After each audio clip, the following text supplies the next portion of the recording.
Assalamualaikum warahmatullahi wabarakatuh. Bagaimana kabarnya anak-anak? Semoga kalian dalam keadaan sehat walafiat. Tetap semangat belajar dan jaga selalu kesehatan kalian. Berjumpa lagi dengan Ibu Isnan Mudiana dari SMP Negeri 5 Kota Tangerang.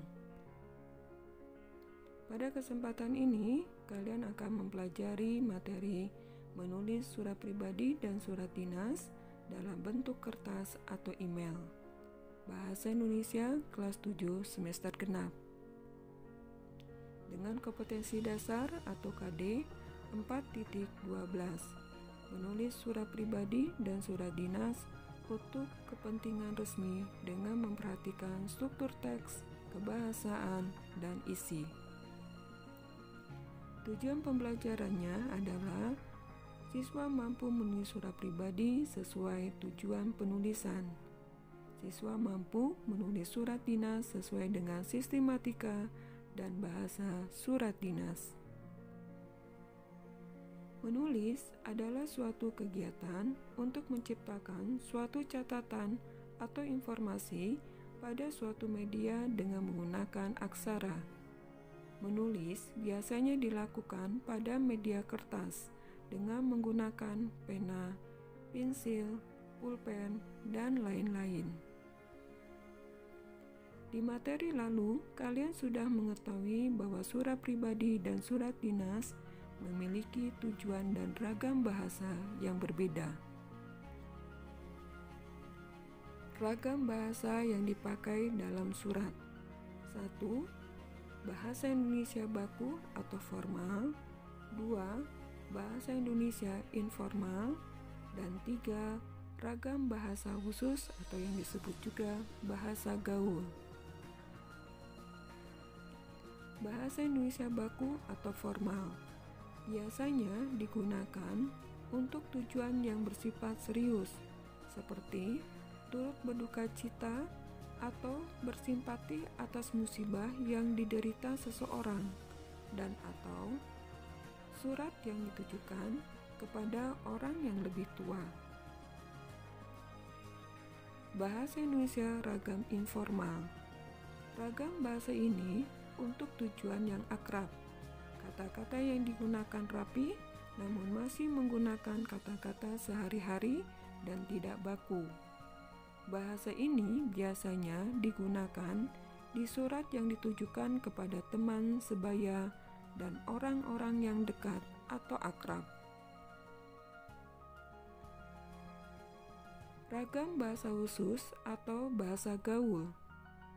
Ragam bahasa ini hanya digunakan kepada teman akrab yang berusia sebaya. Mari kita perhatikan bagian ke-1, menulis surat pribadi. Perhatikan bagan surat pribadi di bawah ini. Ya, bagan surat pribadi ini terdiri dari 9 poin. 1. Tempat dan tanggal surat. 2. Alamat surat. 3. Salam pembuka. 4. Pendahuluan surat. 5. Isi surat. 6. Penutup surat. 7. Salam penutup. 8. Tanda tangan penulis. Dan 9. Nama penulis. Perhatikan contoh surat pribadi berikut ini. Cara menulis surat pribadi. 1. Tempat tanggal surat. Nama tempat penulisan diawali dengan huruf kapital, ditulis sebelum tanggal surat.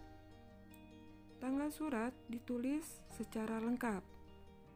Nama bulan di awal menggunakan huruf kapital. Antara tempat dan tanggal surat diberi tanda baca koma. Tempat tanggal surat tidak diakhiri tanda baca titik.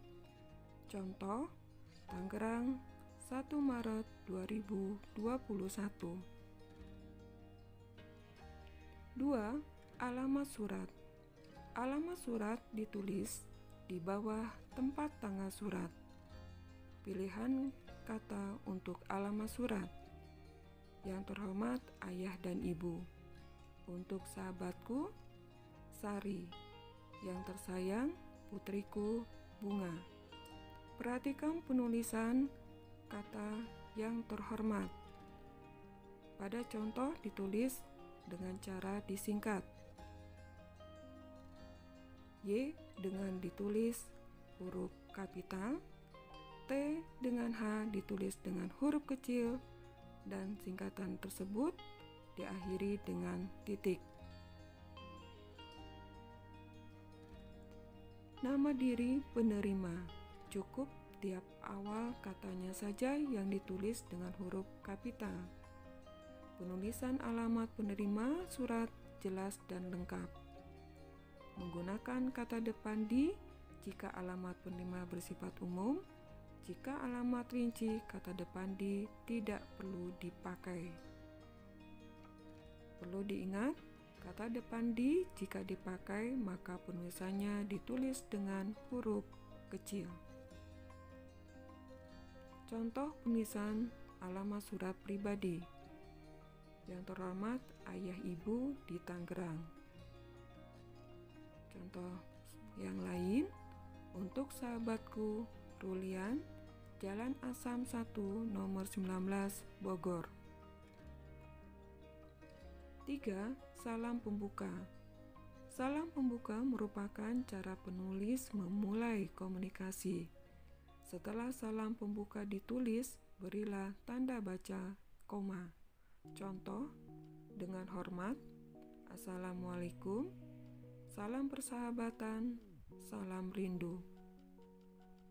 Contoh dari salam pembuka, kalian perhatikan semua diakhiri dengan tanda baca koma. Khusus untuk penulisan dengan hormat. Perhatikan dengan baik, kata dengan huruf D ditulis dengan huruf kapital. Kata hormat ditulis dengan huruf kecil untuk huruf H-nya. 4. Pembuka atau pendahuluan surat. Kalimat di paragraf pembuka biasanya berupa pertanyaan mengenai kabar penerima surat. Contoh, Ibu, Bapak, dan adik, bagaimana kabarnya? Hai Siva, bagaimana kabarmu? Semoga baik-baik saja ya. 5. Isi surat. Bagian ini merupakan tempat penulis surat menyampaikan inti dan tujuan dibuatnya surat. Contoh, tak terasa sudah 3 tahun kita tidak bertemu, tetapi persahabatan kita tetap kuat. Lusa aku akan ke kotamu, bergabung denganmu, membantu korban banjir. 6. Penutup surat. Penulis menggunakan bagian ini untuk mengakhiri komunikasi melalui surat.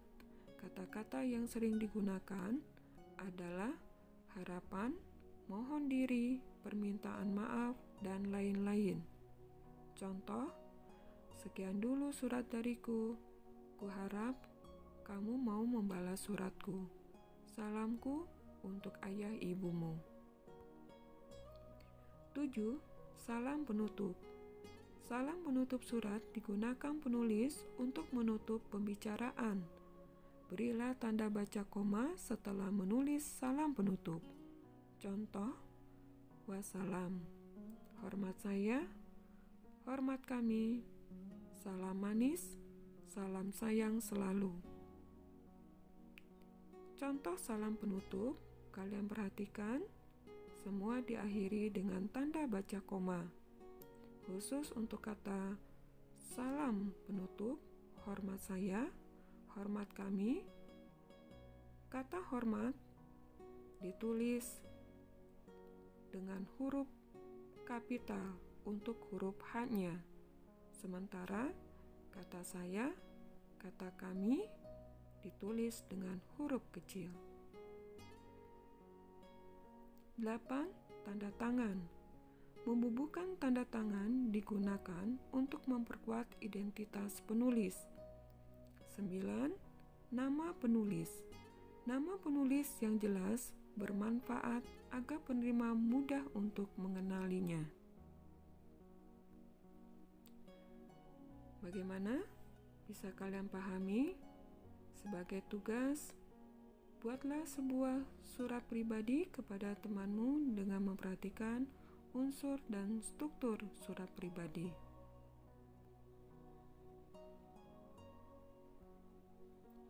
Alhamdulillah, terima kasih sudah menyaksikan media pembelajaran ini.